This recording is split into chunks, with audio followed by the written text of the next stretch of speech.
চূড়ান্ত ভোটার তালিকা ঘোষণা হলো, কিন্তু ৬০ লক্ষ মানুষ জানতে পারলেন না তারা চূড়ান্ত তালিকায় জায়গা পাবেন কিনা। অমীমাংসিত তালিকায় ঝুলে রয়েছেন তাঁরা। আর এই ৬০ লক্ষ অমীমাংসিতের তালিকা নিয়েও উঠছে প্রশ্ন। বেছে বেছে অমীমাংসিতের তালিকায় নাম রাখা হয়েছে বলে সরব হয়েছে তৃণমূল কংগ্রেস, সিপিএম। তালিকায় নজর দিলে দেখা যাচ্ছে ৬০ লক্ষের মধ্যে ৩৭ লক্ষ নাম শুধু ৬ জেলাতেই। আর এই নিয়েই বাড়ছে রাজনৈতিক তরজা। গত ২৮শে ফেব্রুয়ারি চূড়ান্ত ভোটার তালিকা প্রকাশ হয়েছে। সেখানে দেখা যাচ্ছে মুসলিম প্রভাবিত ৬ জেলায় ৩৭ লক্ষ নাম অমীমাংসিত তালিকায় রয়েছে। মুর্শিদাবাদে অমীমাংসিতের তালিকায় রয়েছে ১১,০১,১৪৫ জনের নাম। আবার মালদহে সেই সংখ্যাটা ৮,২৮,১২৭। আর উত্তর দিনাজপুরে অমীমাংসিতের তালিকা রয়েছে ৪,৮০,৩৪১ জনের নাম। এছাড়া নদিয়া জেলায় অমীমাংসিতের তালিকায় ২,৬৭,৯৪০ জনের নাম রয়েছে। উত্তর ২৪ পরগনায় অমীমাংসিতের তালিকায় রয়েছে ৫,৯১,২৫২ জনের নাম।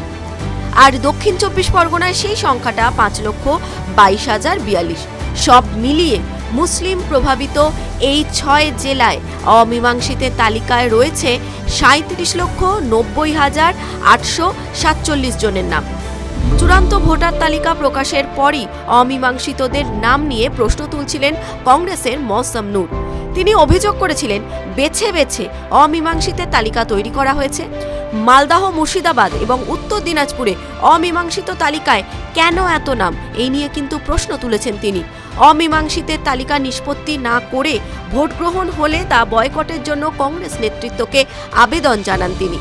তার বক্তব্যকে কার্যত সমর্থন করে প্রাক্তন প্রদেশ কংগ্রেস সভাপতি অধীর রঞ্জন চৌধুরী এদিন বলেছেন, আগে ভোটার লিস্ট, তারপর নির্বাচনের দিন ঘোষণা করা উচিত। তার জন্য প্রয়োজন সরকারের মেয়াদ শেষ হয়ে গেলে রাষ্ট্রপতি শাসন জারি করা হোক। অমীমাংসিতের তালিকা নিয়ে সিপিএমের রাজ্য সম্পাদক মোহাম্মদ সেলিম বলেছেন, একেবারে রিলিজিয়ান এবং রিজিয়ন স্পেসিফিক। তার সঙ্গে মতুয়া, উদ্বাস্তু, আদিবাসী, অনগ্রসর শ্রেণী নাম বাদ না দিলেও তাদের বেছে বেছে সংকটে ফেলা হয়েছে। কাদের অপদার্থতার জন্য এটা হলো সেটা কমিশন ও সিইও দফতর জানাক।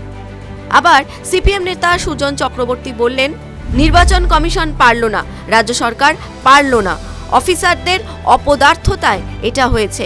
এখন বিচার বিভাগ হয় বৈধ না হলে অবৈধ, এটা নির্দিষ্ট করে তালিকা বের করতে হবে, তা না হলে ভোট করা যায় না। ৬০ লক্ষ মানুষ মাঝ রাস্তায় ঝুলে থাকবেন আর ভোট হবে, ওই ভোট কখনো বৈধ হতে পারে না।